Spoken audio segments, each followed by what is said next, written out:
Okay, the book launch is going. Ladies and gentlemen and audience online, good afternoon and good morning. Welcome to the Center for China and Globalization. I'm Shirley Ren, Director of CCG Publishing Center.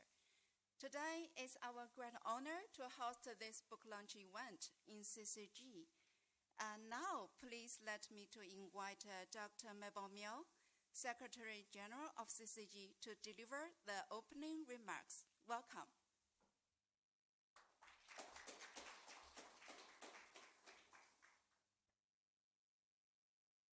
Distinguished guests, ladies and gentlemen, good afternoon.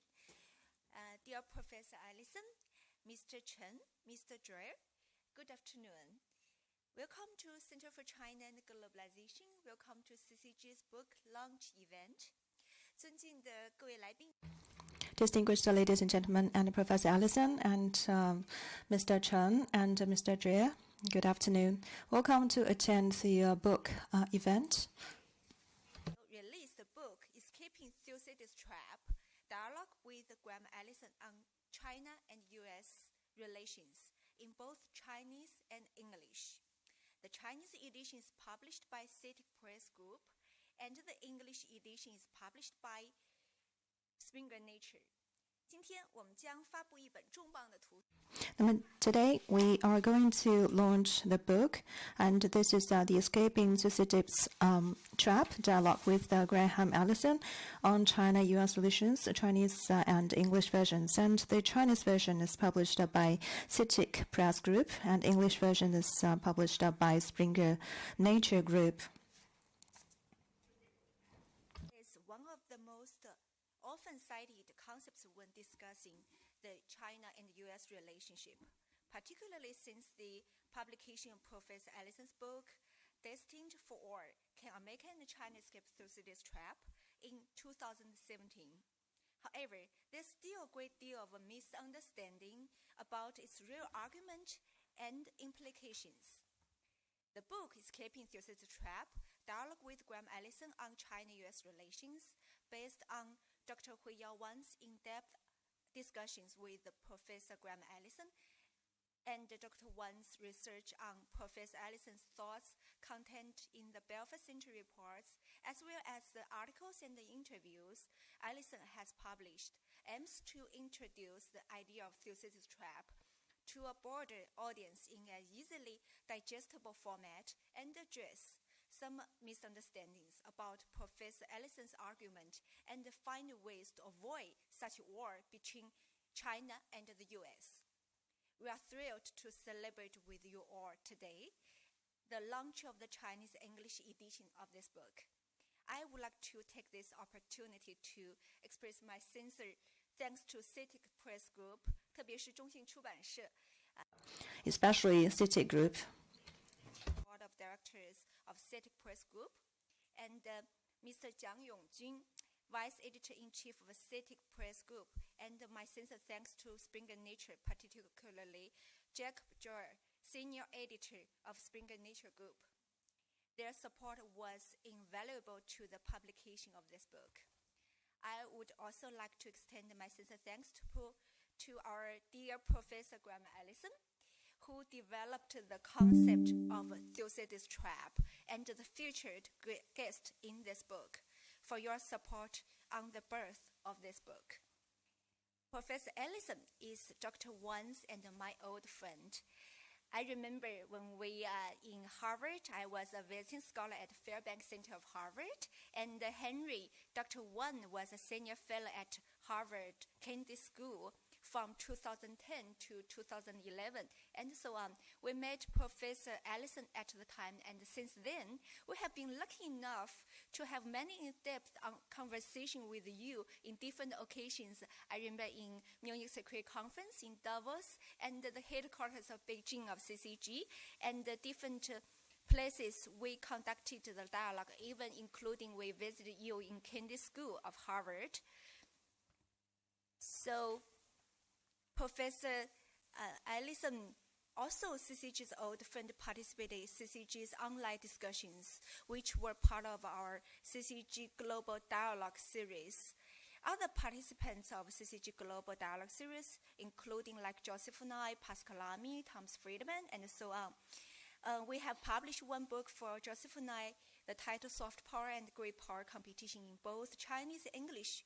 We are very honored to publish Escaping Thucydides'sTrap, Dialogue with Graham Allison, China-US Relations for Professor Graham Allison. Today it is I remember the second time you visit CCG headquarters here. We are very honored to have him to join us to release the book and give a speech. This book launch is hosted by CCG with support from CITE Press Group and Springer Nature. 现在我要热烈地邀请 With that, I'd like to invite Chairman Mr. Chen Wei, the Chairman of the Board of Directors. of CITE Press Group to give his remarks. Welcome.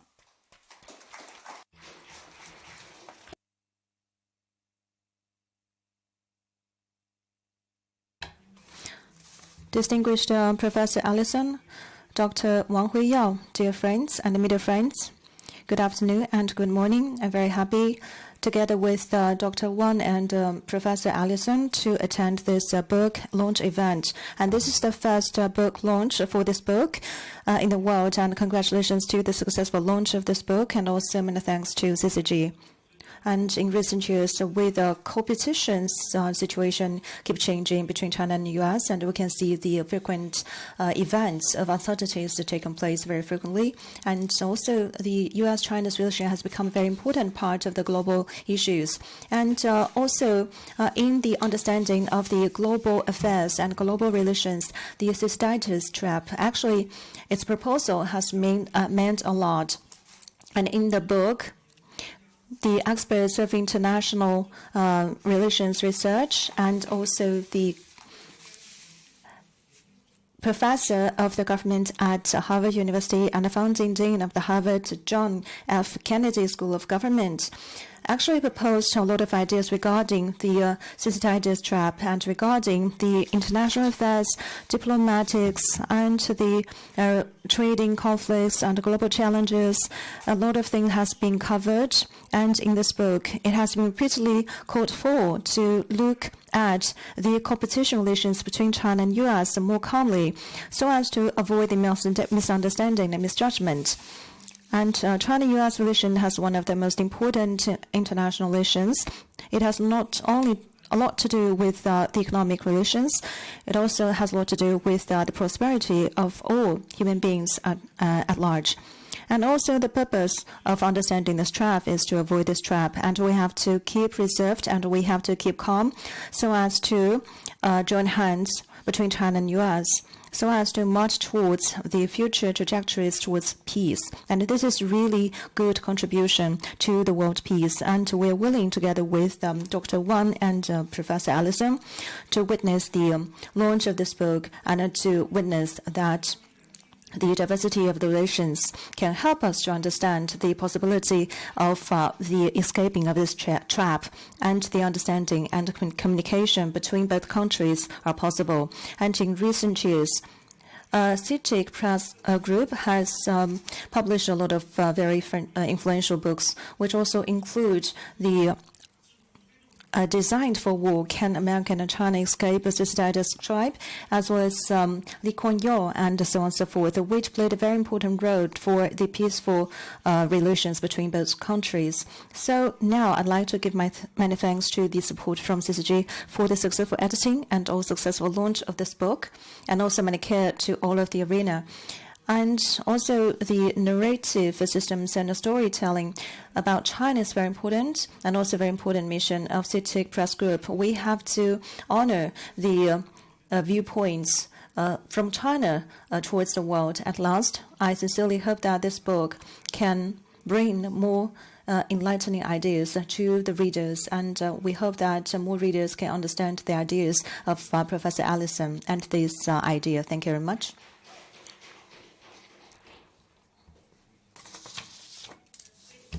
From Mr. Chen, the CITE Group.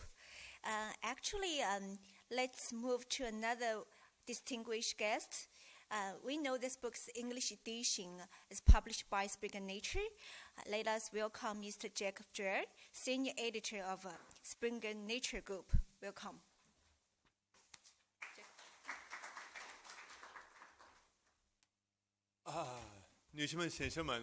Ladies and gentlemen, so I'm using Mandarin now, but later I'm going to resort to English. And thank you. And I'm very happy to attend this meeting. Ladies and gentlemen, I'm very, very honored to participate in this event to launch Escaping the Thucydides''Trap, which is a collaborative project between Dr. Wang and Dr. Allison. In that way, it's quite inspiring because even in the act of creating this book, they've proven that collaboration and discussion between people who sit in different places and have different subjectivities is possible and rewarding and interesting. I guess all of us are here today because we find their project interesting, and I think we can all agree that the greater project of intercultural dialogue is also interesting.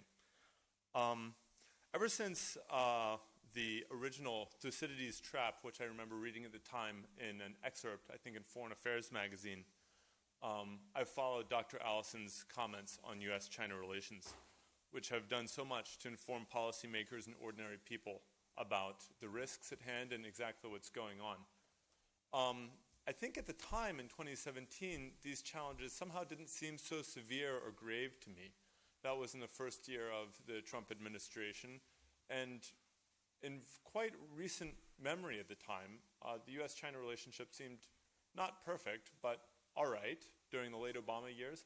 I was completely shocked on my 30th birthday when Mr. Trump was elected, and a lot of Chinese people near me told, "Sancha Arli." That means at age 30, you know where you are in the world. And I was like, this is horrible. I'm in the Shanghai Waitan, and I'm completely depressed, and I had no idea what's going on in the United States, but I guess here I am in China. So at the time, in 2017, when the Thucydides''Trap concept came out, I was like, that's an interesting theory, but I was not completely sure what was going to happen. But since then, it's had a kind of prophetic or almost fateful ring as this relationship spirals out of control. From my perspective, not only under the previous administration, the low point, perhaps, was more recently in 2022, from my perspective. I never, as an American citizen who's lived in China for more or less since 2008, I've never felt any sort of xenophobia or danger or any of that kind of stuff. But there was a certain moment, I think, around the time of the balloon incident where I started to think, okay, this seems completely crazy, but just because it's completely crazy doesn't mean it won't happen. So I think, it's been a bit of an interesting time this year. Last year, I really mean. The notion of a war between the United States and China is ridiculous. The two nations are trading partners. They have unprecedented levels of cultural exchange. Working at Springer Nature, we see in the Nature scientific journal that collaborations between scientists between the United States and China are greater than any other single category of papers in Nature, including papers authored only by Chinese or authored only by Americans or of any other nationality. The most productive of all science nations, if you want to say, is Chimerica. Neither China nor America, but the two of them in tandem. That's what Nature Index reveals to us. For me, I'm married to a Chinese lady, and our second son is on the way this June, so this kind of collaboration means a lot to me personally. For me, I think it's very obvious, and I think it's very clear as we sit in Beijing speaking in English with friends from Boston and from Beijing, this is a no-brainer. And that's exactly why it's been so confusing that our reality has not always cooperated in the recent years. So as we think about what strike us as the real pressing issues that are going to change our way of life, such as climate change or the need to regulate artificial intelligence, it's obvious that dialogue between these two we could say nations, but we could also say cultures or civilizations, is important and vital. So I hope that our respective governments get this very obvious message, and I'm grateful to Dr. Allison for his work in advocating it. For my own part, I'm a patriotic American, and I've lived and worked happily here in China since 2008. At no point have I felt that my doing so is contrary to the spirit of the United States or the founding fathers of the United States, and nor have I felt that my work as a publisher and writer has been jeopardized in any way. The spirit of optimism and exploration which led me to China in 2008 is, for me, a very American spirit. For me, the attributes, personality characteristics which led me to China arose from the optimistic moment of my childhood in the United States in the 1990s. And yet, we don't always see those values reflected in public discourse in the United States today. I recently reread War and Peace, where Tolstoy wrote, "On the 12th of June, 1812, the forces of Western Europe crossed the Russian frontier and war began, an event opposed to human reason and to human nature. Millions of men committed against each other all sorts of crimes, murders, burglaries, as whole centuries have not recorded. But those who committed them did not regard them as crimes." I think we don't need to think too hard about whether war is useless or not. Unfortunately, we've seen several demonstrations in the wars happening around the world today, and none of those conflicts seem any closer to resolution. I guess it's kind of obvious that war is not the answer. I think we all grew up understanding that, and yet, we constantly see these sort of pressures and movements to a completely irrational state of affairs from people who would seem to be rational. Like any partnership, the US and China partnership or relationship is not without its misunderstandings. But for it to have devolved into the sort of dispute that it is today, from my point of view, is tragic. And of course, since Dr. Allison is referring to Greek history in the title of his book, we know that a tragedy is almost something inevitable and driven by fate. It is not just some sort of accidental, who knows why. A tragedy is the outcome of intrinsic parts of our character. And in that sense, I do think the US-China relationship and how it's gone is indeed tragic. From my point of view, I won't comment on China because as a US citizen, I see my responsibility primarily to the United States. The root cause of this issue is the internal conflict within the United States. It's very hard to have meaningful and valuable relationships with other people or anything if you don't understand who you are or what your own values are. And I feel that this internal conflict within the United States underpins so many of our external issues. I remember my first trip overseas when I was 12 years old. I went to Paris. It was this very beautiful city. And I found so surprisingly, as a boy from a small town in Virginia, that a lot of the people in Paris were kind of depressed or didn't seem that happy to be living in this wonderful place. And then when I went back to towns like Waynesboro, Virginia, I met these ordinary people who felt, we live in the best country in the world. That's really how the United States was at that time. Perhaps Dr. Allison remembers. And that feeling is harder to find in the United States today. I can't really say why, because if anything, Waynesboro, Virginia is a lot nicer now than it was then. But go figure. Anyway, I believe that when Americans feel more confidence and pride in our own nation, then our relationship with other nations will improve. Similarly, when Chinese diplomats and ordinary people have a deep sense of cultural confidence that we may be required to understand another culture, Chinese culture will flourish. Only when we're firmly founded in our own subjectivity can we really encounter the other. That's what I believe and what I feel I've learned in my own personal life here in China. In 2023, I think that I hope, saw the nadir of US-China ties. For me, I've been a little bit more optimistic ever since the visit to San Francisco of the Chinese president. At that time, I wrote a few articles for the New York Times just talking about what I kind of have been saying today, that this is just so obvious and we need to make it work. On my recent trips to the United States, I found nobody who seemed to be angry and upset about China compared to many people upset about other issues like the war in Ukraine or in Israel-Palestine. But I think that the tragic aspect of this, the sense that fate is driving us forward, is still compelling and in some ways frightening. And I hope that the activities of people like Dr. Wang and Dr. Allison will help us avoid this fate, because I'm an American. In America, we don't believe in fate. We believe in individual responsibility. And I think that individuals can take the responsibility to make sure that our decisions are our own, and we're not pushed into doing anything that's not in our interests. Thank you very much, Dr. Wang and Dr. Allison. I look forward to your comments. Thank you, Jacob. I think it's a very typical personal story between U.S. and China. I think your kids in the future will be the perfect JV project between U.S. and China. I hope there's more peaceful life for everybody, for our next generation between U.S. and China, for the world as well. Now let's welcome Dr. Huiyao Wang, editor of Escaping Thucydids'Trap, this book, who is the president of a Center for China and Globalization, to introduce the origin of this book. Floor is yours, Dr. Wang.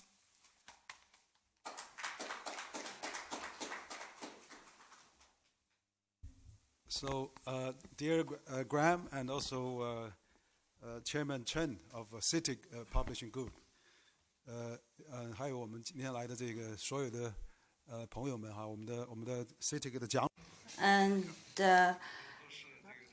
Mr. Jiang from CITIC and Jacob and friends.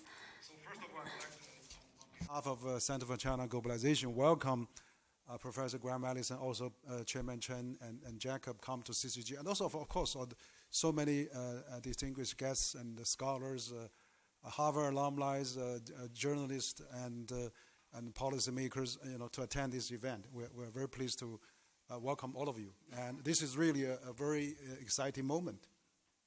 So I'll use some PPT to demonstrate, what we actually about this book. So let me start with this book. So, Escaping Thucydids'Trap, my dialogue with Graham Allison on China-U.S. relation. 那么这本书呢，中文名字叫做这个跨越修昔底德陷阱啊，王辉耀对话格雷厄姆艾利森论中国与世界啊，这个书实际上是中。This book is published by CITIC Press Group, a very well-known publisher in China. This is a blockbuster book.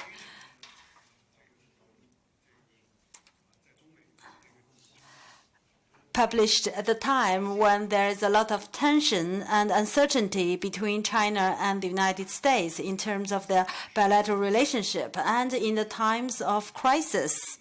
How to escape Thucydides' We all know that on October 9th last year, Chinese President Xi Jinping met with a U.S. Senate delegation led by Majority Leader Schumer. And at that time, President Xi pointed out that China-U.S. relationship is the most important bilateral relationship in the world, and our relationship will decide the future of the world. And President Xi says that the Thucydides' is not inevitable, and the world is large enough to accommodate both China and the United States. So this book is a very timely effort.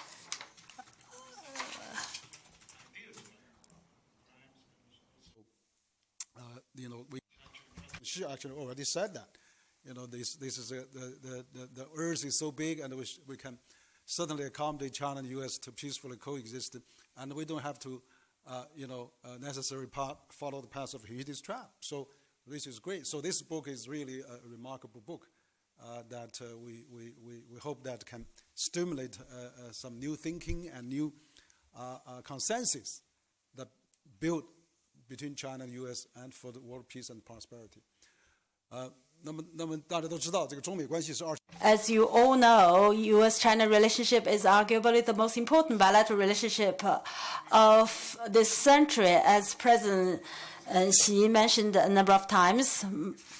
Research that he had to find this trap.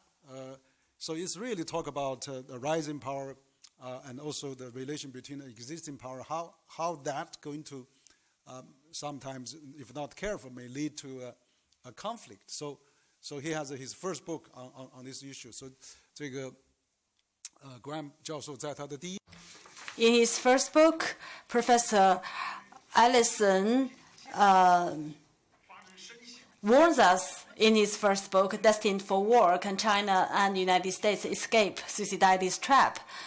And after he raised this question, he warns that there is risk that China and the United States are sliding into that trap, and this has generated global discussion and attention. And President Xi pointed out a number of times that there are no Thucydides trap.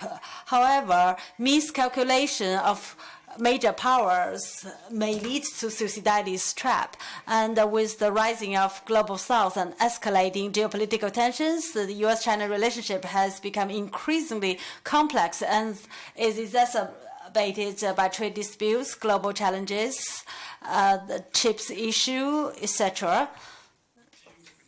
So this book is based on the dialogue between myself and Professor Allison over the years. I've learned the recent papers of Professor Allison, and I think it's necessary that we present the newest ideas and suggestions of Professor Allison to the world. So how do we move from being trapped to escaping the trap? If we have the risk of sliding into the trap, can we escape the Thucydides trap? Because this is a new era and we need new solutions. So actually, in order to avoid falling into this trap, we have to understand the trap itself. So we have to avoid the misunderstanding.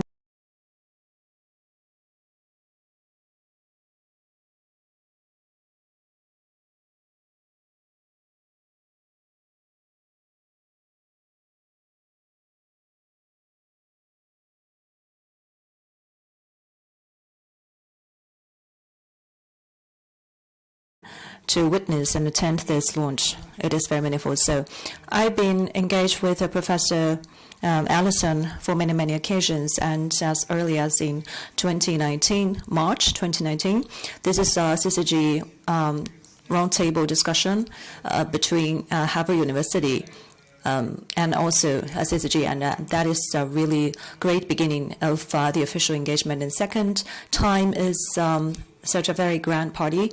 We have Professor Graham Allison, and also we have Dr. Fu Yin, the former Minister of Foreign Affairs. And so we were discussing whether or not we have a certain type of mode of discussion and a dialogue, or sort of informal format of discussion between all parties related with these two countries. And on that occasion, we actually had a very hot discussion on the point of cooperation between both sides. And also last year and this year, for 2 consecutive years, Professor Allison was invited as the keynote speaker, especially in the conference for safety in Munich. We were talking even further on more specific issues, for example, the climate issues related with China and U.S. And this year we're talking with these 3-party climate relations, which also include one more party, that is European countries. So 3 sides and 3 parties can play a lot in addressing the issues of climate change. So how to avoid this trap has a lot to do with many occasions. So we're very happy. Even during the COVID pandemic, we didn't stop communication with Professor Allison. For 2 times during COVID, we conducted that dialogue with Professor Allison for at least 2 hours for each one of the occasion, and we were discussing on the great powers relations and issues regarding these countries. And also last summer, we were very happy to be invited to Harvard University in the JFK School of Government, and we were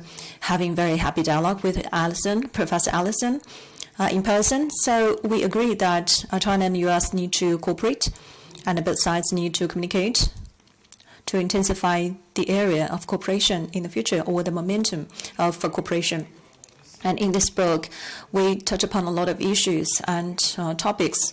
For example, the relations between both sides and the China-U.S. geopolitical competition, the rise of China, the diplomatic policies from U.S., and the relations between U.S. and Russia, and also the global geopolitical issues and the nuclear weapons, the DPR case issues, COVID issues, and we're talking about a lot of areas like the economics and finance, as well as the sci-tech and military and diplomatic solutions as to how to avoid the trap. So we're very frank and we're very conducive to the final solution. So how to avoid the Thucydides trap is very important. And I'd like to highlight that several chapters are very important. Very happy and also very grateful to Stranger Nature, and which is very influential press in the world. So since the publication of the first book, Destined for All, in 2017, and this year we have the second one, and going forward, actually, the changes of the power have changed during this period of time. So we need to have more topics to discuss. So looking forward into the future trend of the globalization, and yes, we are destined, China and U.S. are destined to coexist. And this is the issue of the second chapter. And the third chapter is about the risks, the existence of risks of the war.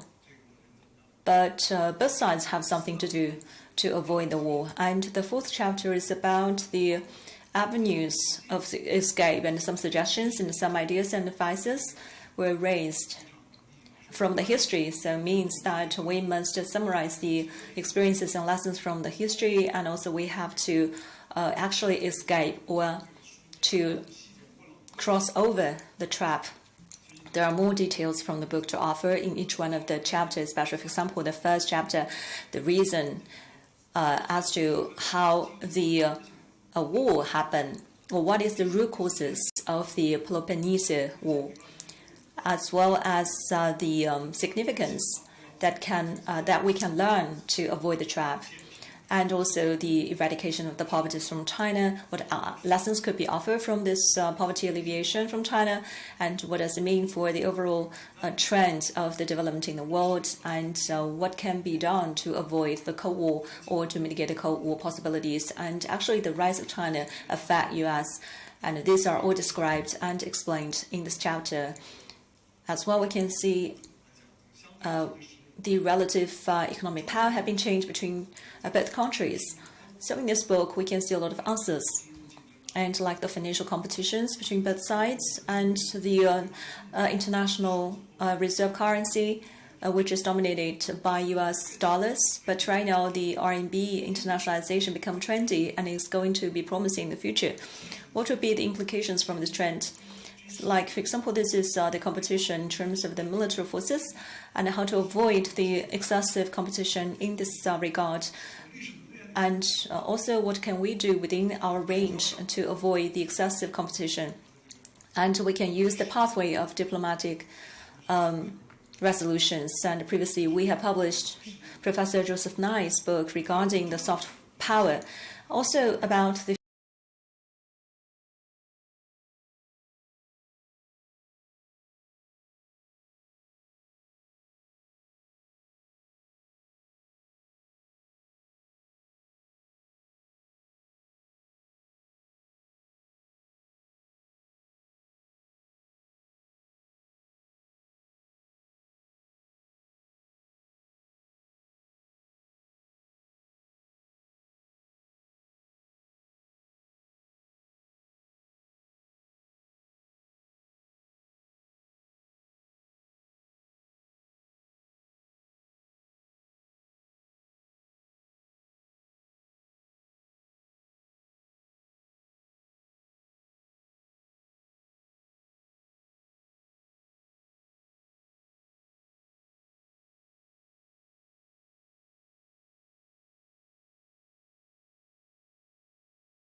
Is there any area that we can cooperate while compete with each other?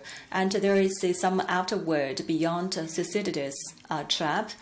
So beyond this current horizon of the history, what kind of story are we going to tell to the future generations? So competition and cooperation will be always coexisting with each other. And actually, Professor Allison always described there is the two competitors which are rivals with each other. For example, Apple and Samsung, and they have competition, but at the same time they are cooperating with each other. And also, there are different actually pairs of competitors that they are competing with each other while servicing each other and complementary with each other. So, has coined very, very interesting. Of course, in Chinese history, there are some stories to share, like 左传 and 晋楚 rivalry. 晋楚 in spring and autumn period of time in history, there is rivals roaming around in that period of time, and a lot of things actually could be drawn upon. And Professor Allison, we must know him very well, very influential and very renowned professor, and also the founding father of JFK School of Government of Harvard University. I used to be working and studying there. And Professor Allison is not only the director of the above center, but also the founding father of that center as well. So today I'm very happy Professor Allison being invited to be here in person, together with the officials and leaders from CCG Press Group, together with the senior editor of the Springer Nature Group, Mr. Dre, all together here to together jointly how to escape the Thucydides trap and how to build a new model of major country relations or great powers relations. And we want to thank Professor Graham Allison and also the leadership from CCG Press Group and also Press Group Macmillan. With that, I'd like to invite Dr. Mabel Miao to moderate the next session, which is the speech that is going to be made by Professor and or me. Graham, the Graham Allison is the founding dean of Harvard John F. Kennedy School of Government and author of Destined for War: Can America and China Escape Thucydides' Trap, 2017. And also he wrote a book about Lee Kuan Yew, and also the Grand Master Insights on China, the United States and the World, 2013. 那么这本书也刚好中信出版社再版了，李光耀啊，论中国也是 Graham Allison 的这个他。So this is the book edited by him. Very fortunate to have Graham coming so long way. I mean, he just arrived last night. I know he has given talk this morning, and he will be here for a few days. But we are very pleased that he come to CCG. Of course, Graham is not only an academic, he was also served as Assistant Secretary of Defense and advised the Secretaries of Defense and every president from Reagan to Obama. So he's very knowledgeable. He has many students in the Department of Defense, Department of State Department, and I know that Harvard Kennedy School have trained so many talents worldwide. So it's really a great pleasure for CCG and all of us to welcome Graham to give the keynote. Welcome, Graham. 欢迎 Graham 教授。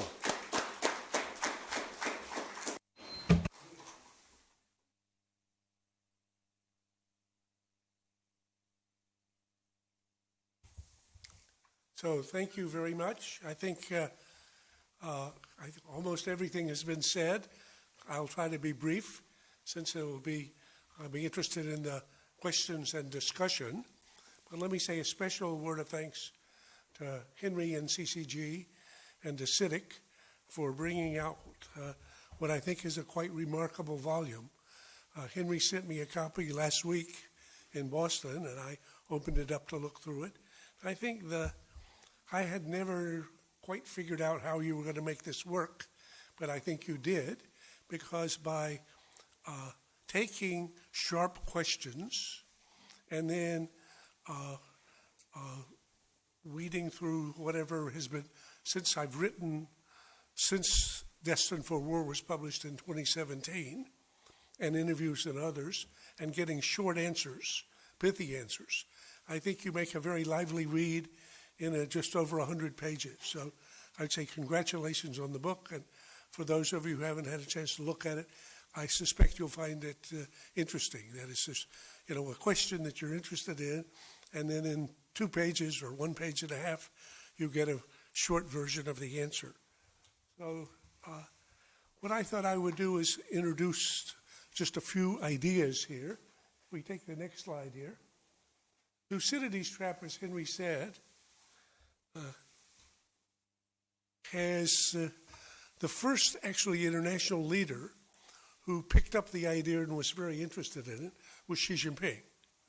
And as early as actually slightly before the book was published, he had become interested in the topic because he and a number of his closest associates had really never paid much attention to Thucydides. And the idea that there was this famous Greek thinker who was roughly a contemporary of Confucius and who had some big ideas, including about patterns in history, he found fascinating. And as one of his closest associates, whom I got to know fairly well in the period after the publication of the book, said to me, he said, "Graham, why do you think President Xi Jinping keeps talking about the need for a new form of great power relations?" He said, because he's concluded that the old form of great power relations in the rivalries between rising powers and ruling powers have so often led to war. Well, that's actually Thucydides' big idea. So Thucydides, the founder and father of history, and someone for whom those of you in the analytic community, if he's not part of your mental library, shame on you. You should meet him, download his book. It's called The History of the Peloponnesian War. It's actually the first ever history book. It's chock full of interesting ideas. But one of his big ideas was about what happened that created the Peloponnesian War. And the idea, as he says, it was the rise of Athens, the very rapid rise of Athens, and the impact that had on Sparta, the ruling power at the time, that made the war almost inevitable. So Thucydides'sTrap, in a phrase, is the dangerous dynamic that occurs when a rapidly rising power seriously threatens to displace a major ruling power. So do it again. A rapidly rising power seriously threatens to displace a major ruling power. If we look at the world today, never before in history has a nation risen so fast, so far, on so many different dimensions as China. I mean, you see the miracle around you. You've lived the miracle. A country that was poor, in which 90% of the people were trying to survive on less than $2 a day back in the 90s, has essentially eliminated abject poverty. And is, in terms of purchasing power parity, the best metric for measuring national economies, not only overtaken but surpassed the U.S. to have the largest economy in the world. That's in like a single generation. Never again happened before in history. So a remarkable rise of a remarkable country and culture, the great rejuvenation of the great Chinese people, as Xi Jinping calls it, but the impact of that on a colossal ruling power, the U.S., that basically built the international order after World War II, a quite remarkable international order that has given us 78 years without a great power war. It's historically unprecedented. is inevitably a Thucydidean rivalry. So that's the first big idea. Secondly, and I appreciate the comments by my American colleague from Springer, if there is a war between the U.S. and China, of course it'll be a tragedy, it'll be a catastrophe, it'll be insane. Indeed, and if it was a full-scale war at the end of it, we won't have anything else to worry about, because there won't be this building here, and we won't be here, and there won't be all the buildings at Harvard, and they won't be there, and our lives will be over, our societies will be over. So that's completely insane.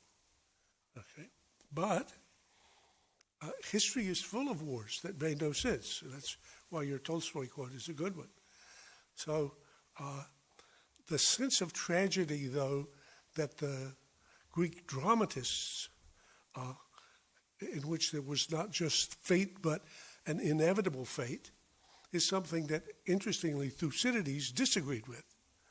So as he explains in his book, The History of the Peloponnesian War, the reason why I'm taking the trouble to write this book is because I hope we can learn the lessons from what happened here, the mistakes that were made, in order that future statesmen will be able to do better. Well, again, that's precisely my objective in the book, Destined for War. So I look in that book at the last 500 years. I put the current relationship between the U.S. and China up on the tapestry of history. In the last 500 years, there were 16 great rivalries between a major rising power and a colossal ruling power. 12 of those ended in war, 4 of them in no war. So to suggest that war is inevitable would be fatalistic and defeatist. But to say that if all we do is business as usual, and all we can manage is diplomacy as usual, or statecraft as usual, then we should expect history as usual. And in this case, it could be a war between the U.S. and China, not just a war, but a great war, not just a great war, but a catastrophic war. So that's the big idea of Thucydides' trap. And what President Xi says, and I believe correctly, is that the notion that this is inevitable is wrong. Thucydides agrees with that, I agree with that. But that in order to avoid Thucydides' trap, it's going to be necessary to imagine some new form of great power relations. And when he initially floated this idea, when he was vice president back in 2014, he left it quite open, what's the content of this? Almost like it was a challenge for folks in the strategic community to work their way around this topic. And I think that remains the challenge that we need to deal with today. And again, I thank Henry and his colleagues at CCG for pushing this proposition forward in such an imaginative way. So here's my former professor, then my colleague and friend, and someone with whom I actually co-authored the last piece that he published before he died. So this was a foreign affairs piece published in October, and Henry left us at the ripe young age of 100 in December. He was received by Xi Jinping here in July. You may be familiar with that. And it was a very gratifying. Xi Jinping was so gracious and warm and friendly. And Henry actually felt like it was a kind of a fulfillment in his life in a significant way. And as Xi Jinping here says, you can't think about U.S.-China relations without thinking about Henry. It was 50 years ago, 51 almost, that Henry came to begin the conversations with Zhou Enlai that basically changed the world.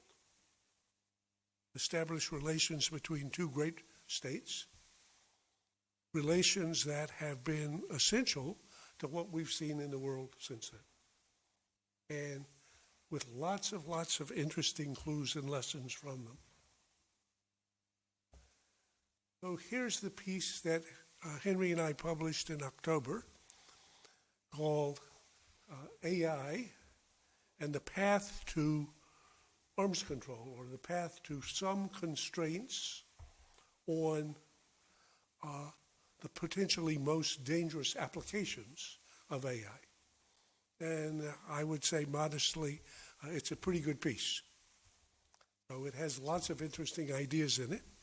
It was part of actually an effort to encourage the meeting that occurred between Presidents Biden and Xi in San Francisco in November, and their conversation about how we can better create a foundation for cooperation between the U.S. and China in the areas that matter most. But I think, as you can see from these two quotations, Henry alternated between pessimism and optimism. As he says, if you're looking at the recent events, it looks a lot like one of the cases in the Thucydides''sTrap case file, the run-up to World War I, where neither side has much margin for error, and where disturbance could lead to catastrophic consequences. Both sides have convinced themselves that the other represents a strategic danger. We're on the path to a great power confrontation. So how did war occur between Germany and UK in 1914? An archduke from Austro-Hungary was visiting Serbia, and he was assassinated by a Black Hand terrorists who had some association with the Serbian government. That was a spark that produced a fire that was soon a conflagration that essentially burned down the whole of Europe. So how could such a little thing have such a huge consequence? The event was so insignificant that it didn't appear in the newspapers in New York. Probably not in China. I've not looked into that. But within 5 weeks, all of Europe was at war. So the idea that war makes no sense does not mean war cannot happen. The idea that parties who seriously don't want war could nonetheless find themselves in war is a fact from history. So all the more important, therefore, as Henry says, for the U.S. and China to find a way to coexist without the threat of an all-out war. And as he said, he thinks that's still possible. So here's an assignment for you if you want to stretch your minds a little bit. Ask yourself, if we had a rational leader in Beijing and a rational leader in Washington, Corinne, which we actually do, and they're considering, given the conditions today, which should be more compelling, the incentives to compete with the other or the incentives to cooperate? So I gave you a little assignment sheet, since no Harvard presentation is complete without an assignment. I would suggest this afternoon when you go home, or this evening, take your sheet, and on the first page, incentives to compete. If you can't make 10 bullet points, you haven't thought hard enough about it. The U.S. and China would be the fiercest rivals of all times, and they'll compete for all the reasons of history. And you should be able to work your lists here. But then turn the page over, exactly the other side. U.S. versus China, incentives to cooperate. So again, we have rational leaders in both countries, and they're asking the question, well, what's the checklist of incentives to cooperate? That may be less obvious if you don't think about it, but I ask you to think about it. And let me give you a clue. If my survival requires me to find a level of cooperation with you, that's a pretty powerful incentive to cooperate. So if I face literally an existential threat, existential means threat to my existence as a country, that I cannot cope with myself alone without cooperation with you. I'd say that sounds like a pretty sturdy, serious incentive to cooperate. And if you work your way down that list, it shouldn't take you very long to think about, well, how about a nuclear war? At the end of a nuclear war, everyone's dead. As Ronald Reagan taught us, a nuclear war cannot be won, because if at the end of it your society is destroyed, must therefore never be fought. In the climate arena, we now know that we live on a small planet in an enclosed biosphere. Either nation's greenhouse gases go into the same biosphere. So either by itself could, on the previous trajectory, make a biosphere nobody can live in. Well, that's called survival. Well, that's a pretty powerful incentive. There's 2 clues. You should be able to do 10.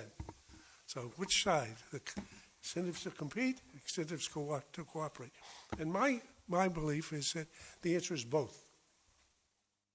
They're absolutely compelling to compete. It's absolutely compelling to cooperate. And therefore, the challenge is to somehow keep these two seem partially contradictory ideas in our head at the same time and still function. Now, in order to try to think about that, I, as Henry suggested, and the book has not only these, but thanks to Henry and the CCG team, you pushed even further. But here are several examples from Chinese history and wisdom. As we're trying to think about how to escape Thucydides' trap. The first one that I like very much is the idea of rivalry partners, which is the way that the relationship between the Sung and the Liao is often characterized as they were fierce rivals, but unable to come to either to defeat the other. In the Chanyan Treaty, about 1,000 years ago, they agreed to be rivalry partners. In some arenas, they would be fierce rivals. In other arenas, they would be thick partners. And that treaty provided peace for only 120 years. So I would say in history, that's a pretty good record. The second idea, which you all are familiar with much more than I am, most of you, is the Sun Tzu's story about Wu and Yue. So here are 2 deadly adversaries. They're on a ship. Ship sinks. They're prisoners, and they're going to be taken to a prison. Ship sinks, and the 2 of them escape, and they get into a small rowboat, just the 2 of them. But the rowboat is too wide for either of them to hold both oars. So if only one can row, the little rowboat goes around. So in order to get to the shore to survive, they have to cooperate. That's a pretty compelling reason to cooperate. Xi Jinping added a whole new idea to this at the meeting that Henry already referred to with the senators, Chuck Schumer and others, and surprised them. And actually, this is a phrase I had never seen or heard before. He said to them, I am in you, and you are in me.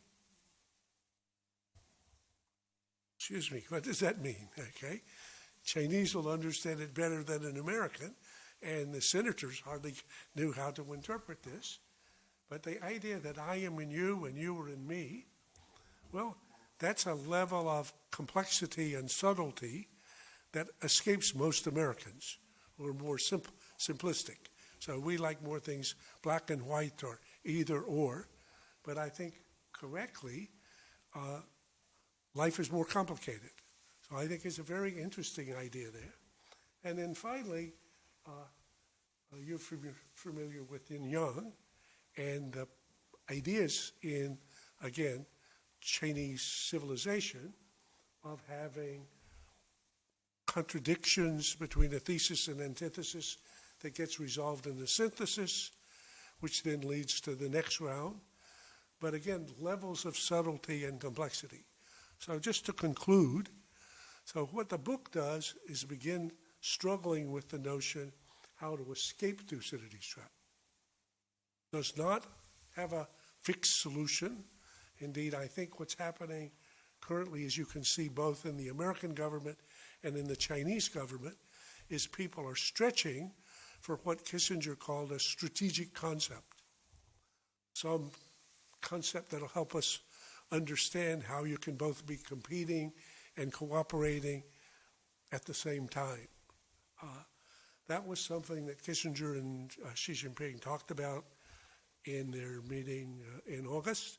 It's one that Henry kept stretching for. I think nobody yet has got a picture that works, but I think this is a way of stimulating imagination.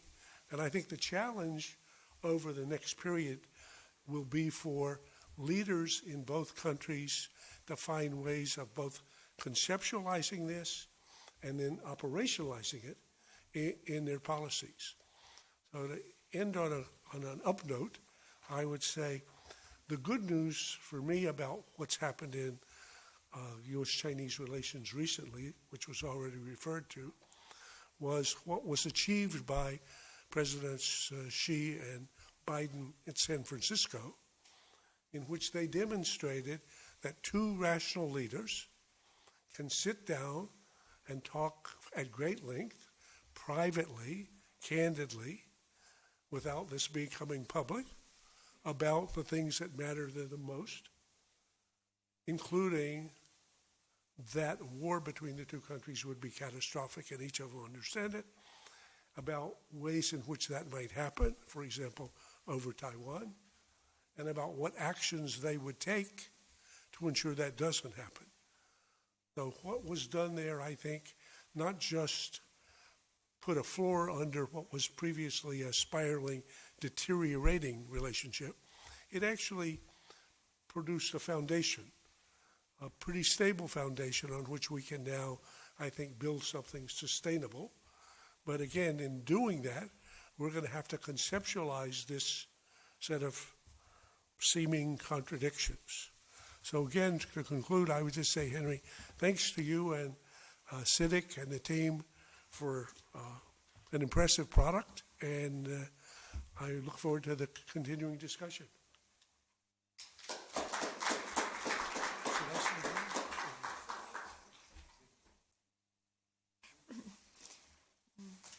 Thank you very much from the wonderful remark from Professor Allison.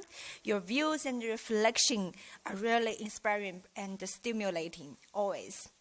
And now let's take a group photo together. It's a very, very great opportunity for many people, I think, today. So let's have a group photo here. Please.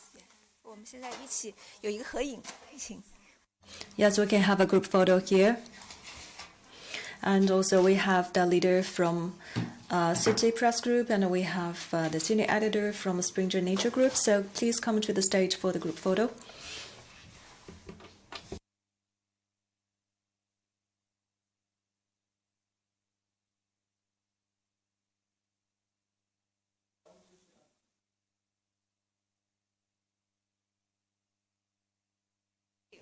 Yes, please have a seat. Thank you very much. So now we will move on to the dialogue session. So floor is yours, Dr. Wang. You have a conversation and dialogue with Professor Allison.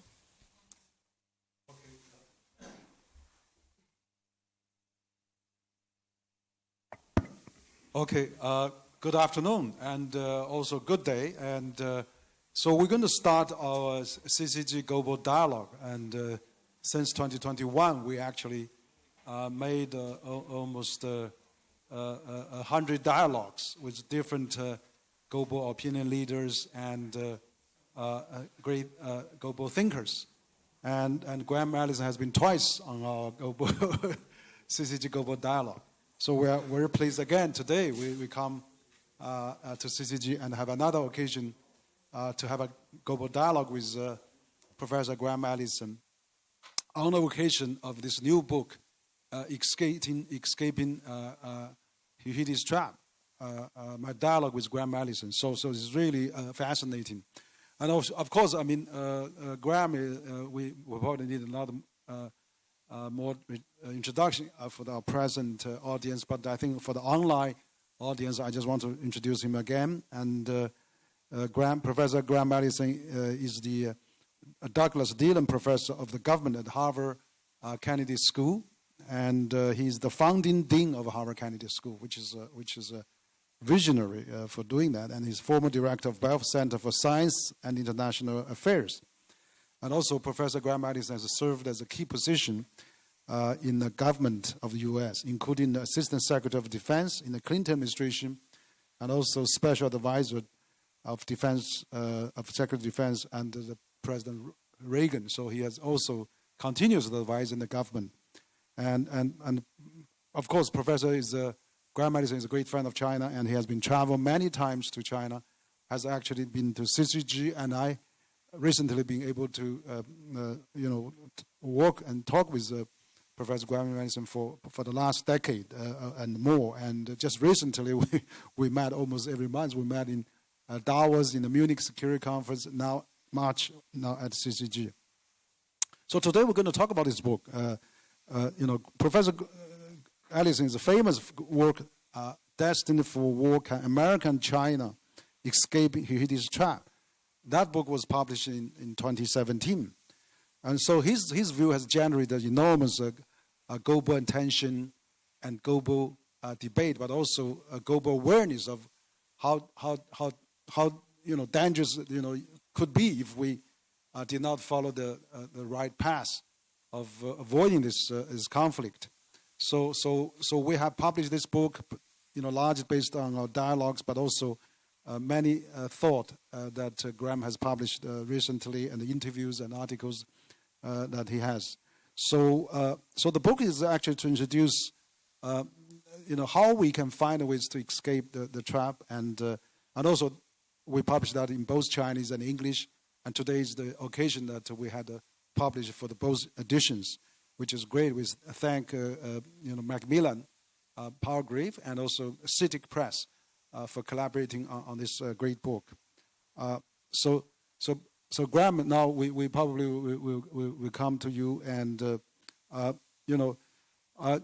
in your presentation just now, in your presentation on the slides, you talk about competition, cooperation, and also you give the assignment for all of us to do. I mean, we hope we will do that.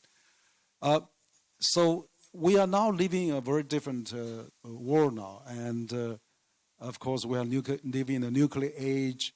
And I remember last time when we talked with each other, you mentioned that this is very dangerous if we are not careful.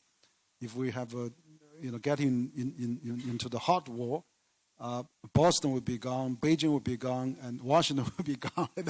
That's you are famous for your thesis on the Cuba crisis, also nuclear crisis at that time. But we are probably in that kind of we're still in the nuclear age, and we're currently have two war. So this it's more significant now to escape the Thucydides' trap.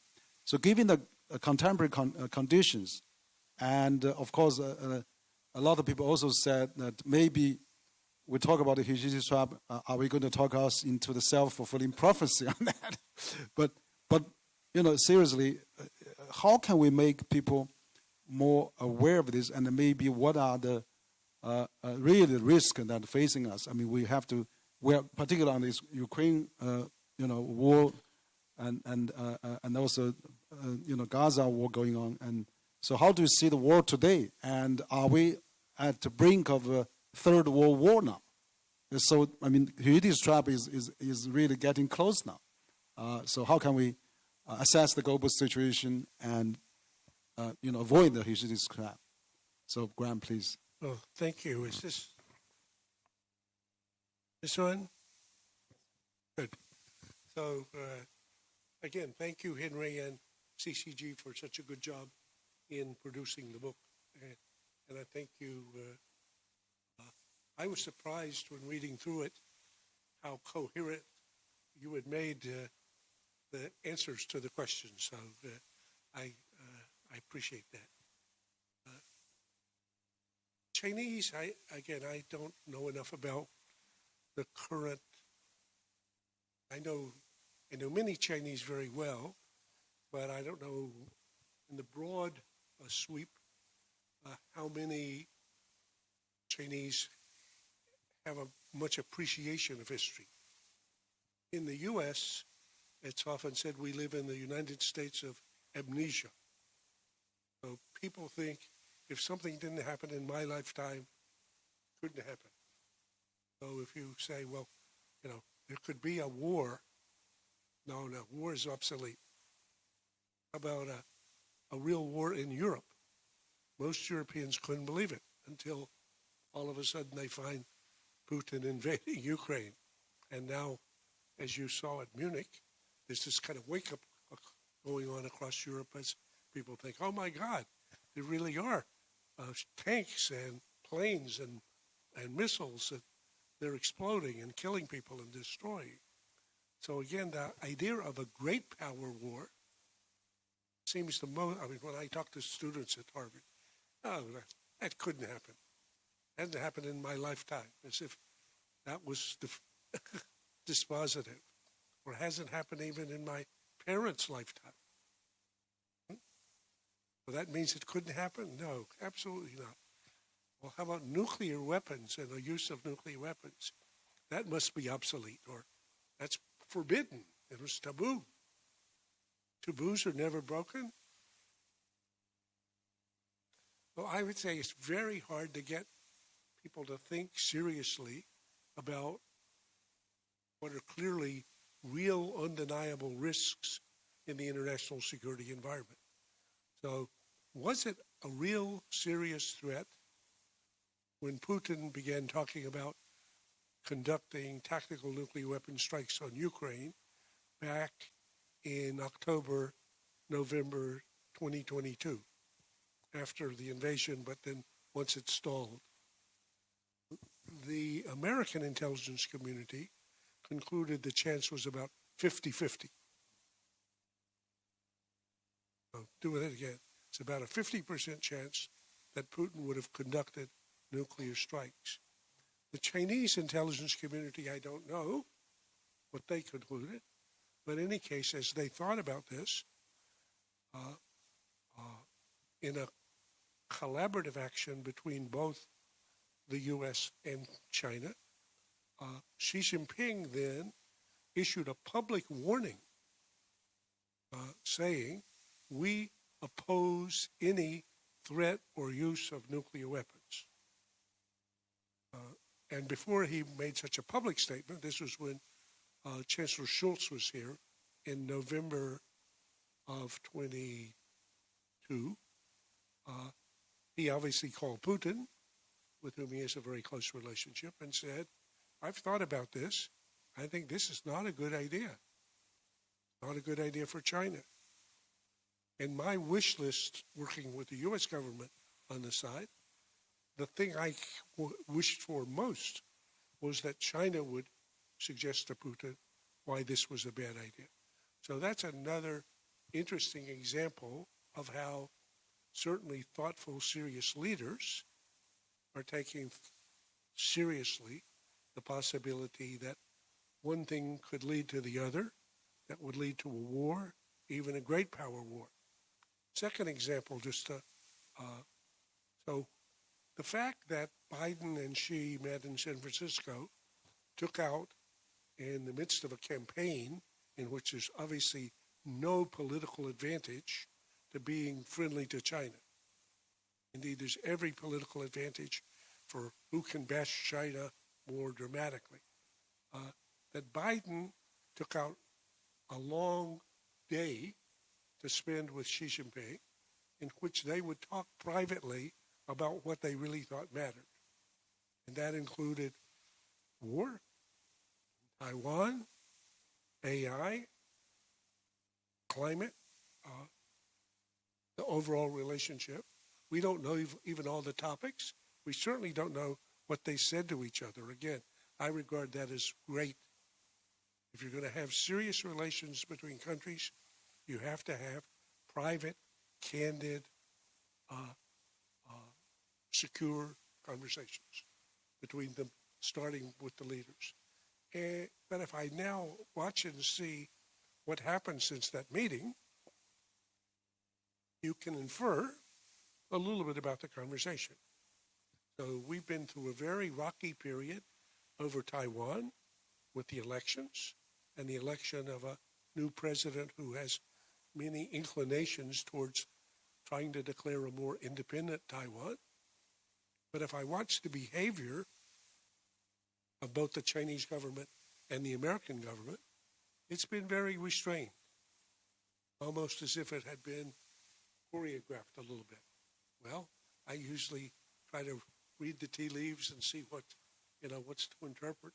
I interpret from that, again, that we had two leaders, thought seriously about the problem, worked their way through it. So I would say I worry a lot about the ways in which misunderstandings, misperceptions, miscalculations, and some third party's provocation could end up dragging people to a place they don't want to go. And that's why, again, I think it's been so important that the Biden-Xi conversations have continued. And then what's followed from that was similar conversations among trusted agents on both sides, including now these working groups. So I'm feeling somewhat more optimistic about the situation currently. Sorry, that's a long answer. No, that's great. Complicated question. You have a very good vision and also answer to the current crisis we're facing, but also how important China-U.S. Top leaders talk to each other, and of course, getting on the same wavelength in terms of how to cooperate. One thing I'd like to follow a bit further. You actually mentioned in that list that you ask everybody to think about. I think it's a great list. Incentive to cooperate. I think that, for example, we are living in really in the intertwined world, as President Xi said. You are in us, we are in you. I mean, we cannot separate. So I'm thinking now is that the current global order, a current situation is that there's no more common objective or common interest to bind all the parties to talk to each other. And you remember we had the Munich Security Conference for 3 times in a row, which you participated. We talk about climate change. So the climate change is probably threat number 1 facing mankind. And then we have a pandemic we just finished. We haven't cooperated, and that has a big casualties for all of us. And of course, we are having the digital world now. We are having AI. We're having all those things. So do you think, how can we get better cooperation? Maybe should we have a new international mechanism, a multilateral system? Or maybe now we're talking about multipolar world, but yet there's no multipolar system to support that. So in order to create a more incentive to cooperate, what we should do more, or what we can work on those things, and particularly US and China as 2, and plus EU as the 3 largest economy in the world. Like we were just said in Munich last month, 3 largest economy, 3 largest, political influence. They should take some examples to work together, so that we don't talk about the differences. Let's talk about similarities and the common challenges. What do you think? No, I agree. Yeah. I'd say that I think the reason for working through this exercise of both what are the reasons why I'm going to be a fierce competitor, but then also the same list or the list on the backside, what are the reasons why I'm going to be a serious cooperator or serious partner, is to start with our interests. Because I think, and when I start down my hierarchy of interests, the core interest of each state or the leader of each state is to ensure the survival of his state. So if my survival depends on your survival, I mean, if really I am in you and you are in me, I've used the analogy in America, there's we call it inseparable conjoined Siamese twins. So imagine two human beings, which this happens in nature from time to time, are born, and Henry and I have the same GI system. 2 heads, two hands, 2 brains, but literally joined and inseparably. So if that's true, however frustrating my behavior is, however dangerous I'm behaving, however deserving I am to be strangled, when you think about it, you think, if I strangle them, I may have a moment of satisfaction, but then I will have committed suicide. Well, that's a pretty powerful reason not to do that, to find some way to cooperate. So I would say I work down the interests. First, no great war, especially no nuclear war, because at the end of that, everything's destroyed. And climate, just what you said. So if either of us can make the climate uninhabitable for both of us, you and I have to find some way to cooperate in constraining them. And it's not only the two, we just happen to be the 2 most important economies and 2 most important societies. Obviously, we have to take some account of the other. I go down the list. How about the financial system? The financial system today is so entangled that in 2008, when Wall Street created a financial crisis that produced the Great Recession in the U.S., the world was teetering on the edge of a Great Depression. And why was that avoided? Because cooperation between U.S. and China had a joint stimulus, each a huge stimulus, and Hank Paulson, who was the Secretary of Treasury at the time, and who was the principal actor on the American side, has said frequently that he thought the Chinese action was at least as important as the American stimulus. So again, a Great Depression would not be the end of the world. It was not as bad as a nuclear war. The Great Depression is pretty terrible. And if you remember the Great Depression of the 1930s, that provided the environment in which emerged Nazism and fascism and the forces that ended up leading to World War II. So again, there's one. Now, pandemics, you said. Excuse me, if a virus like COVID emerges somewhere, and it will again, for sure, the impact on all the societies is real. The interest, therefore, in having early identification in the COVID story, the Chinese scientists published a genome, a sequence, with I think in 6 days or something. That was necessary for the story of the creation of the vaccines. Again, there was not sufficient cooperation in my view, but I think if we work down that list, we have a lot of reasons for thinking that the countries can cooperate. But I think that in the world in which things are either or black and white, that doesn't quite work, which is why I think it's so important that we realize the complexity of the situation and find our ways to some conceptualization that doesn't deny that it's going to be fiercely rivalrous on one hand and deeply cooperative on the other. Thank you, Graham. Excellent. You have these vivid examples. Particularly, you mentioned Hank Paulson, that when he was a Treasury, financial secretary, and then when we have this 2008 financial crisis, we actually work together. I mean, that's how the G20 got established. Absolutely. And China, China has 4 trillion stimulus packages, which is even China has a big problem.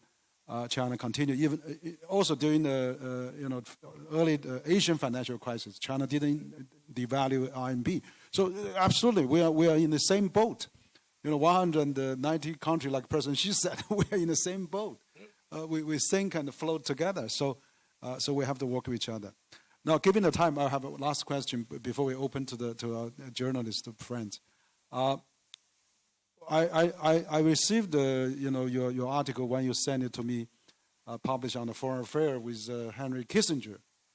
His last piece of great article, co-author with you, and actually that was also published before the San Francisco President Xi and President Biden summit. So you and Kissinger are very visionary. To propose this AI cooperation, it can be double-edged sword. This AI. So of course, I mean, what's your advice now for the future? I mean, that has been already brought into the attention of both governments to talk about.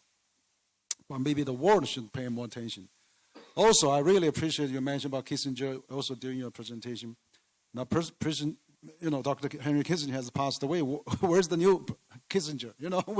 We look at you and others, Hank Paulson, maybe others, to really steer through the Sino-U.S. relation, more constructive national voices. So we are really appreciative that you and Kissinger made this AI aware of the governments between China and U.S. particularly. And I hope that we can continue to identify the risk and propose all those constructive proposals in the future. So maybe your last answer for the discussion. Well, thank you. I as I mentioned, I first became a student of Henry Kissinger's way before most of the people here were born.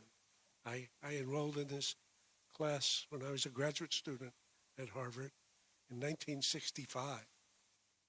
And it was the joke was, but for Henry's birthday, his 100th birthday, there were several parties, and people would occasionally, then people give toasts and so forth. And I was often introduced as the longest suffering continuing education professor at Harvard with the slowest learner in continuing education. And I said that I was proud of that I continued learning from him all those years.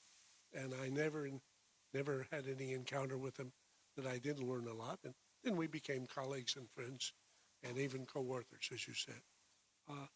So he had become obsessed by AI as a new phenomenon that he thought would be as challenging for society as nuclear weapons had been when he was a young person working on these topics. And he knew that they were very different. He also knew that when he became interested in this, he was about 95 years old. When he told me he was going to do this, I said to him, Henry, don't think about this. You have enough things to think about. Enough things. This is a whole new arena. He said, no, I'm thinking about it.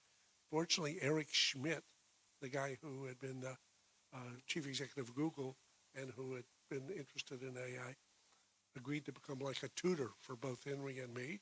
And so we learned a lot, but still about a millimeter deep, not very deep.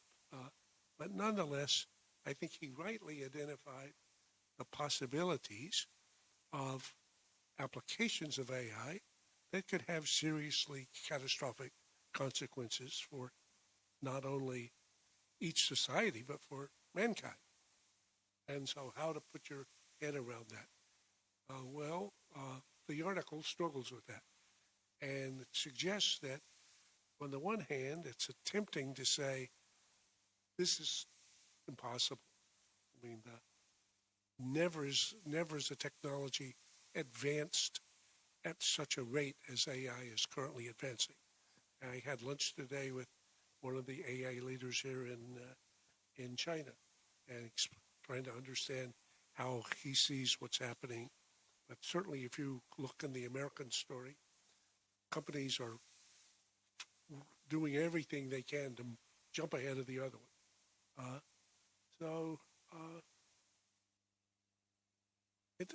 This is different from nuclear, but nonetheless, if you go back 80 years, when nuclear weapons were first introduced, the question of what was going to happen and how and whether they could be controlled and whether there was going to be nuclear Armageddon and whether that could, all those were the similar questions.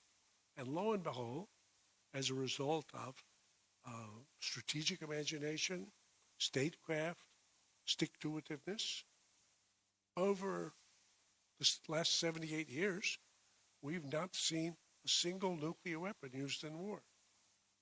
It's an amazing accomplishment. Not a fixed job, not fixed, it's not completed, but an amazing work in progress. And there's not been a great power war. Again, historically unprecedented. So I think trying to reflect on lessons learned in that story, both for inspiration and for insights, is what the article challenges us to do. Now, fortunately, Xi Jinping had been interested in AI already for a long time. And so he and Henry had talked about this a couple of times earlier.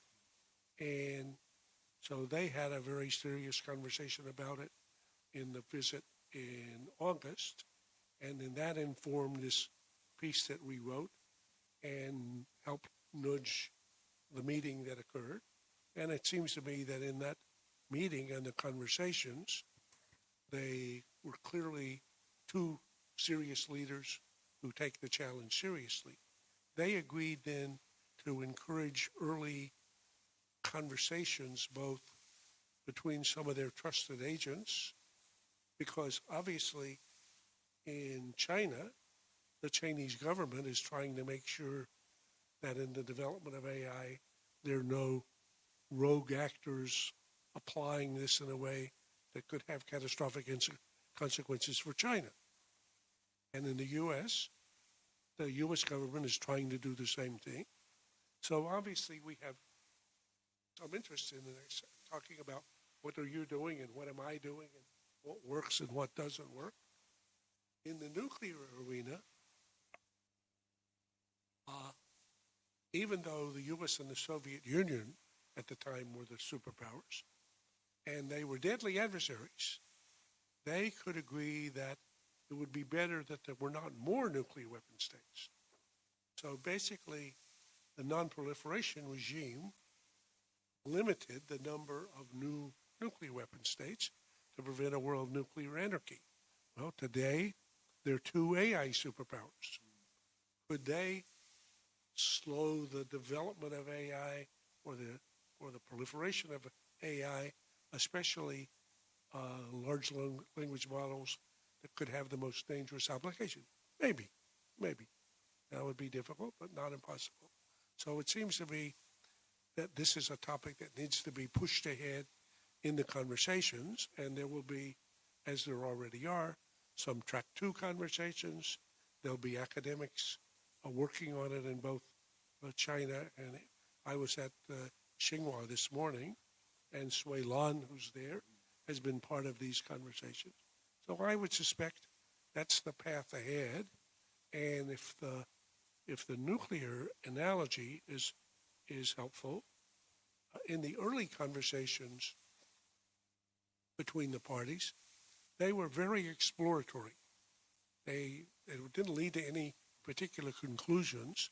They helped each other see how each was seeing it, to understand the vocabulary, to see what ideas they had. So I would say that's, at least I would hope, what I would see going forward.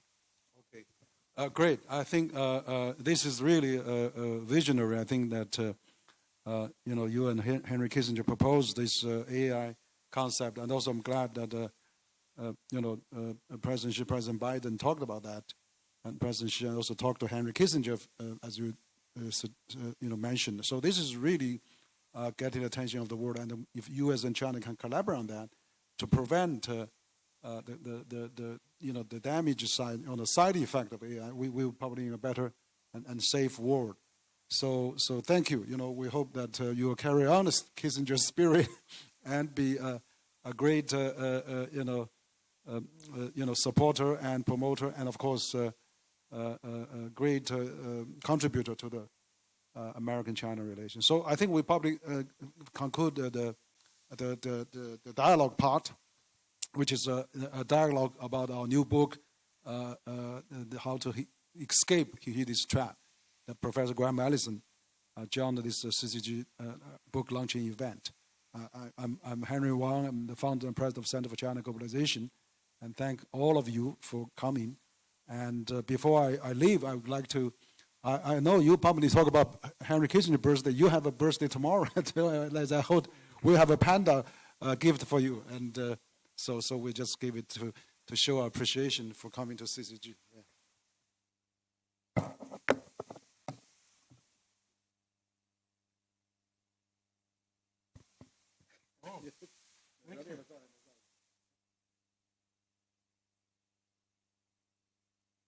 Looking forward to the pandas returning. That's right. Yeah. Okay, thank you.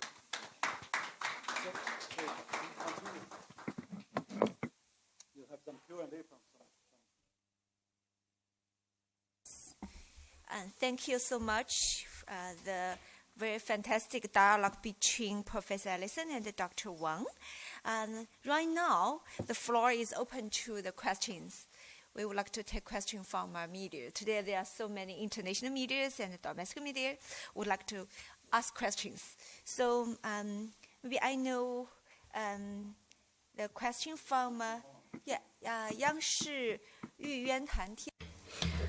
Yuan Tantian from CNG, from CCTV. Hello, Dr. Grime. I'm the reporter from China Media Group. I noticed that recently the U.S. House of Representatives passed the TikTok Derivative Bill, and the U.S. government also continued to restrict the Chinese technology industry, which also influenced the new energy vehicles. So how do you think of the competition between the Chinese and the U.S. government? And the next question is, what do you think of what can be done to avoid this kind of the Thucydides''s"Trap? So thank you. I think maybe it's first. Sorry.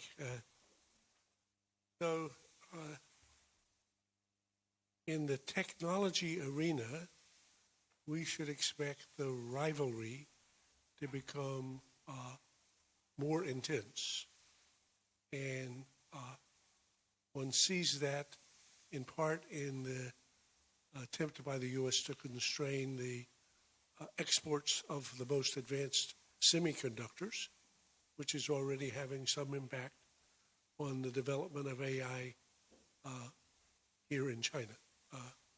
And that's because in many arenas, the U.S. and China will be fierce rivals, each attempting to be ahead of the other as far as it can be. So I would say that's part of the rivalry part that's inevitable almost. In the EV space, or in the green technologies, it's even going to be more interesting because basically, thanks to its own industrial policy and the innovation and operations of its own companies, China now essentially owns everything green and clean.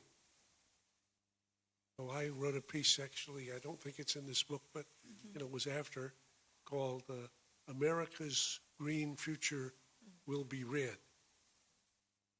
If you look at every green technology, China produces 70% of it, 80% of it. If you look at the inputs to it, China produces 70% of it or 80% of it.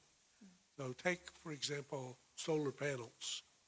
Last year, China installed more solar panels in China than the U.S. has installed in the U.S. in the whole 25 years in which the U.S. has been installing solar panels. Absolutely amazing. And actually, what China did last year in renewable technologies was such a great leap forward that it's quite likely that, as opposed to the target, which had been peak greenhouse gas emissions by 2030, that goal may be met by 2025, maybe even sooner, maybe even this year, conceivably. So that capability is great for the world. I mean, basically, Chinese solar panels are 70% cheaper than anybody else's. And therefore, the more they use globally, the more this will produce energy without greenhouse gases, the better that is for the biosphere. That's on the one hand. On the other hand, if you're a company, let's take, for example, in the U.S., an auto company, or in Germany, an auto company, and BYD wants to sell its EVs in the U.S. or Europe, well, excuse me. I mean, you can buy a BYD entry-level car, I think it's Seagull, for less than $10,000 here in China. And what's the cheapest EV in the U.S.? It costs about $27,000, $28,000. So China, when it mass produces or scale produces manufactured product, has an ecosystem that's basically dominant. But the impact of that on other nations' economies and companies and unions will lead to a lot of pushback. So I would say that's another arena where there's these balance and trade-offs. So I'm looking or expecting a future in which there'll be very fierce competition and constraints and debates and discussion. Will probably even, in the same way that there's a good book that was published this year called Chip Wars, there'll be another book called EV Wars or Green Wars or Tech Wars, or where there'll be competition and rivalry, and that'll have to be balanced. I mean, you would like to say, well, let's just get over it. We're not going to get over it. It's going to be a struggle. But you need it to be balanced by the recognition that at the same time we're rivals, we're also interdependent partners. So I would say that's my bet about a likely future. Okay, thank you. Maybe another question from Phoenix TV.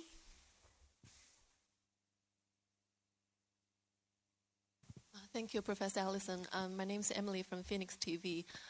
We noticed the U.S. Ambassador Nicholas Burns has recently described the relationship between China and the U.S. as a battle of ideas.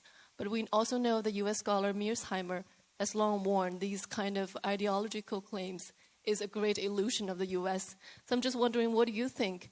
What eventually are the two countries competing about? And also, second question is, what do you think is going to happen if former President Donald Trump takes office again? Thank you. Another easy question, yes. So two very different questions. The battle of ideas or the ideological conflict or the systems conflict is complicated and easily gets too frequently oversimplified. President Biden describes it as a battle between democracy and autocracy. Again, I don't think that quite captures it's a simplification. But I think there is ultimately a battle of ideas about how to organize and govern a society. So Xi Jinping believes that that governing a complex society like China requires a party-led, I would put it in my terms, autocracy or more authoritative system in which the party, as basically the leadership vanguard, plays a critical role in leading the society in order to create sufficient order in order to have a successful society. And that story is playing out. And if you look at the story of China's spectacular growth over the past generation or two, it's been pretty impressive. Nobody can deny. The American story is a different story. So whereas Chinese put order, or at least the Xi Jinping leadership, and Chinese tradition puts order as kind of the central political idea, American society has been built on a different idea that puts liberty, individual liberty, as the central idea. And the American Declaration of Independence declares universally that, quote, all human beings are created with endowed rights by their creator to life, liberty, and the pursuit of happiness. So that means everybody. Hong Kongese, Taiwanese, Chinese, Indians, Africans, everybody. And that means that, and Americans have been historically pretty persistent in trying to promote those ideas, even though they have been struggling to realize them at home. So that's been a struggle within the society. So I think that in fact there are competing ideas there. My resolution or my suggestion about that is that as long as the U.S. and China compete peacefully in a world in which they're coexisting, each to show which model can better govern their society and better produce what people want, that seems to me to be a reasonable issue.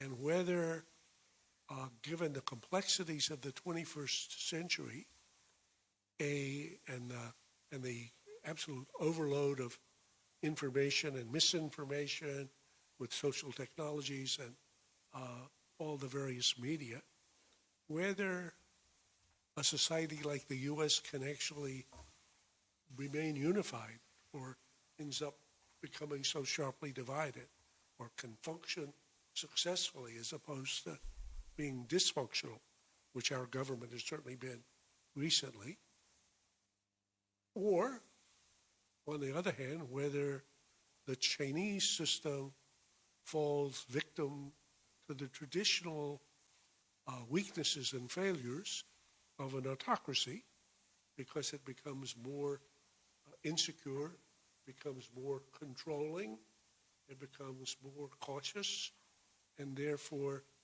more limiting of the imagination and innovation that comes from a more open and freer society.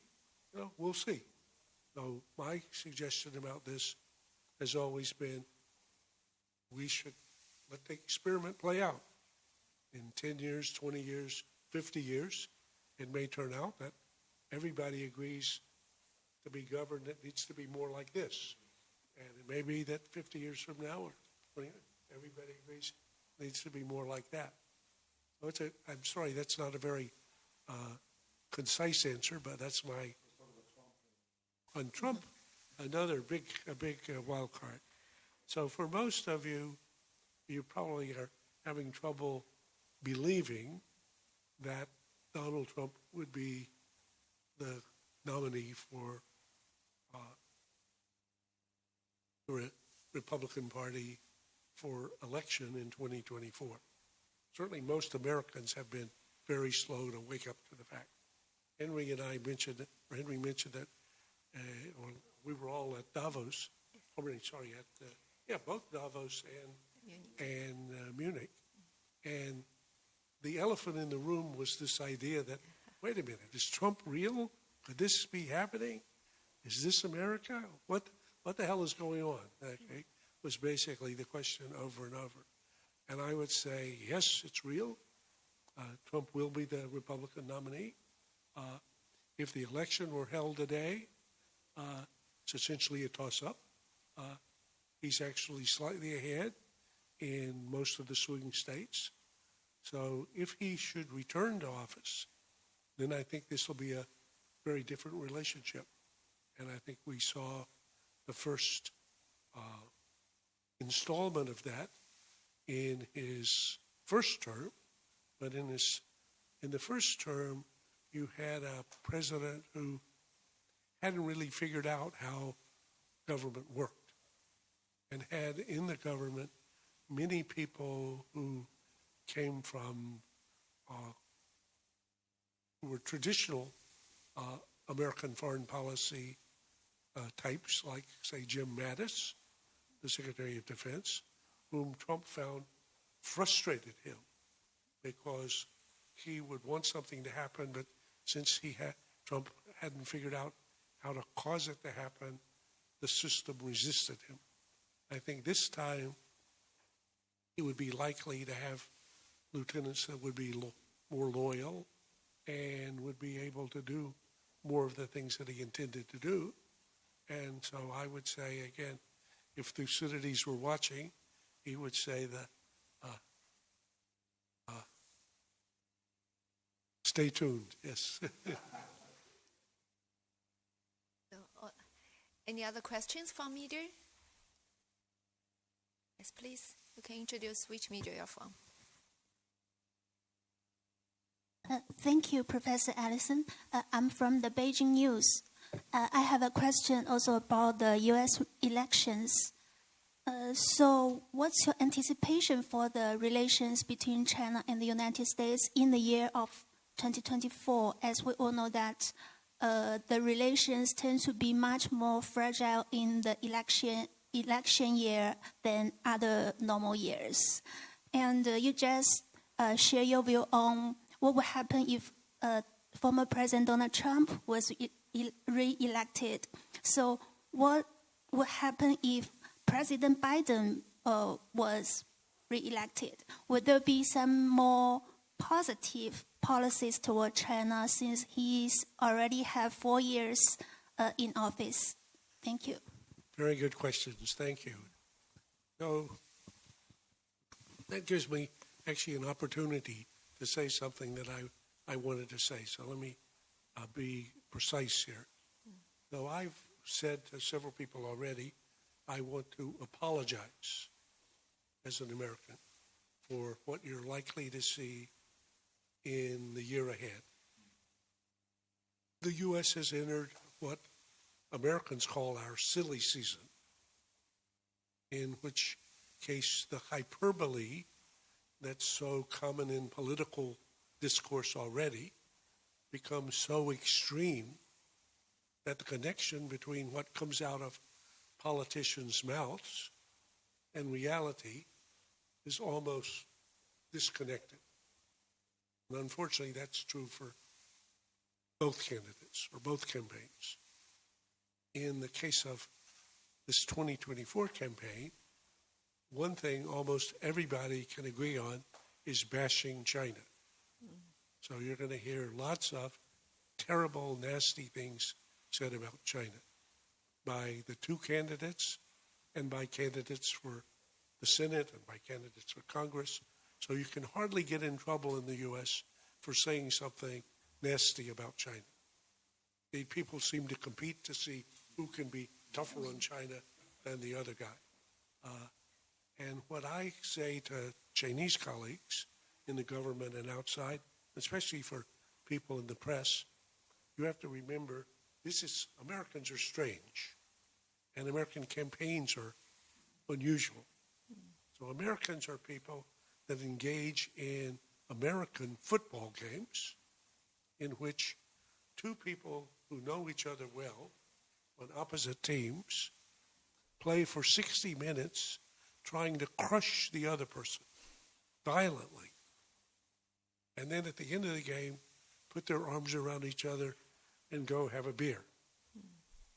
When I have some Chinese students at Harvard, they said, this is crazy. You can't have one hand slapping someone and the other hand hugging them. And I said, normal people maybe don't do that, but Americans do. Okay? So it's a pretty strange behavior. So here's the one consolation in that picture. Remember, however nasty anything is that's said by either candidate, Trump or Biden, each will say even nastier things about their American opponent. Now, I'm not trying to excuse this or justify it, but when you hear someone say something about Xi Jinping or China that you think, wait a minute, this is just over the top, watch and see what they say about their American opponent. It will be even more extreme. Again, I'm not trying to justify, or I'm just trying to explain so we understand the context. And I'm sorry, I missed your second. If Biden, yes. So let me go back to the point I made earlier. I think in the San Francisco meeting and in what the Chinese government calls the spirit of San Francisco that's followed, you get a pretty good picture of Biden and what he believes about the relationship between the U.S. and China. So he did not like the fact that the relationship was spiraling downwards. He began a mid-course correction after halfway through his term that began at Bali, where he and Xi had, again, a very good conversation. This is back in the fall of 2022. There was then the balloon incident that blew things off course for a bit, but which then was recovered in first the meetings between Jake Sullivan and Wang Yi, and then by Biden and Xi at San Francisco. So I believe their serious private candid conversation was about building not a floor, as I said, but a foundation for a stable, sustainable relationship going forward that'll have a big chunk of competition and rivalry, but a big chunk of cooperation and partnership.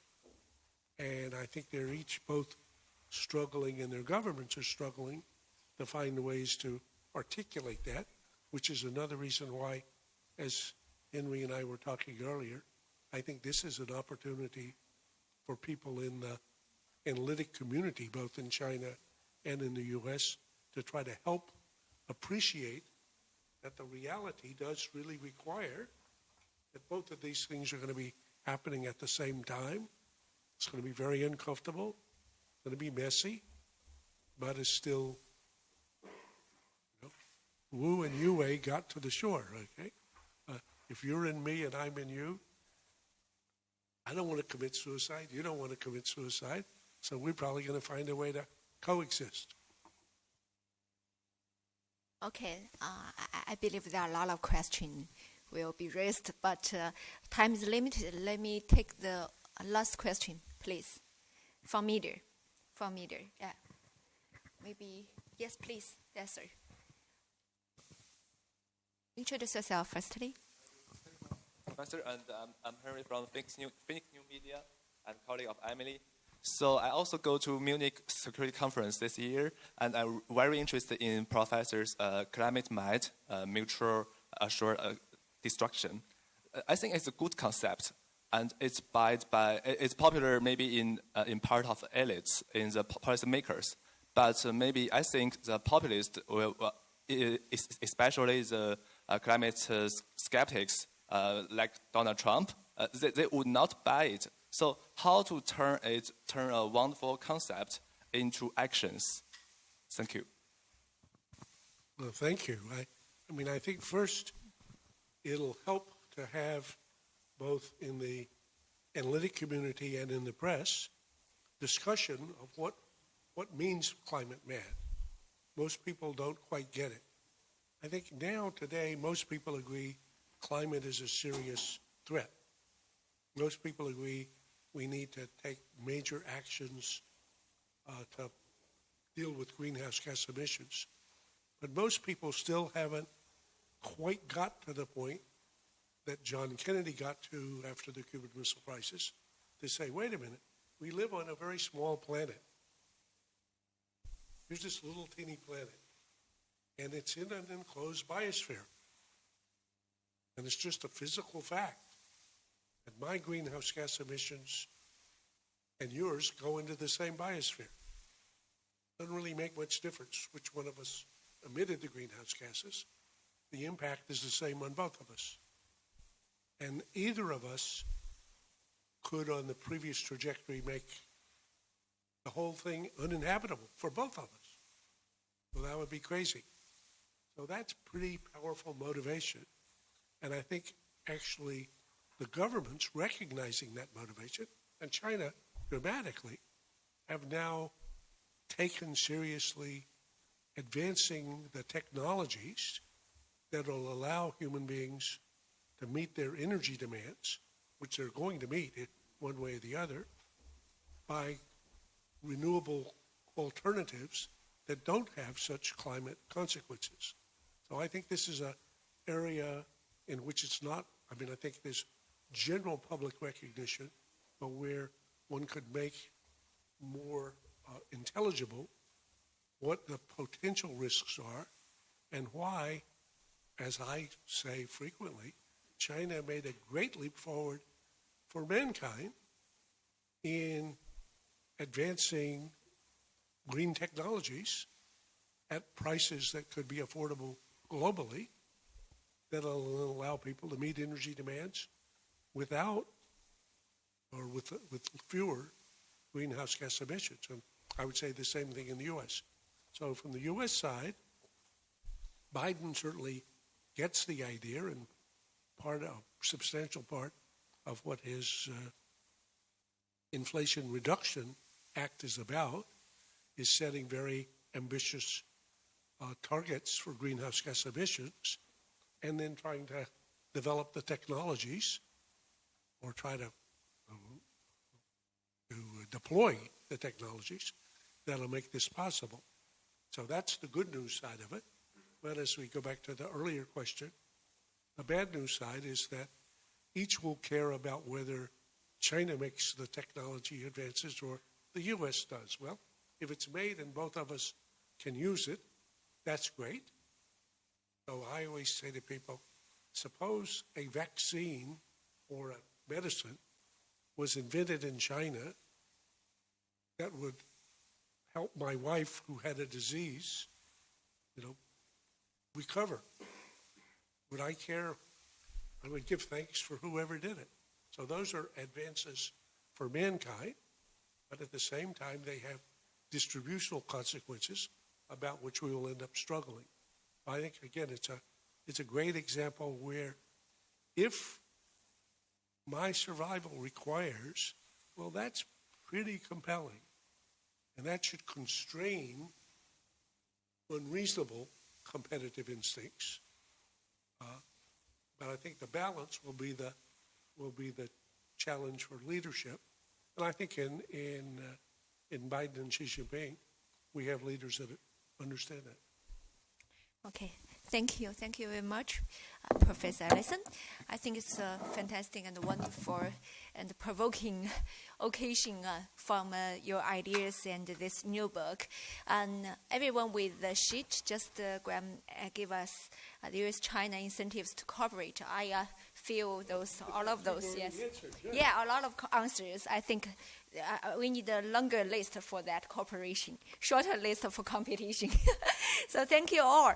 As the time is limited, we have to end this conversation. But other media people, if you are interested in having further communication, I think we can leave for a while. After maybe in half hour, we have another occasion to continue our interview. Thank you all of you, and thank you audience. We know there are hundreds, thousands of the audience online for today's live stream.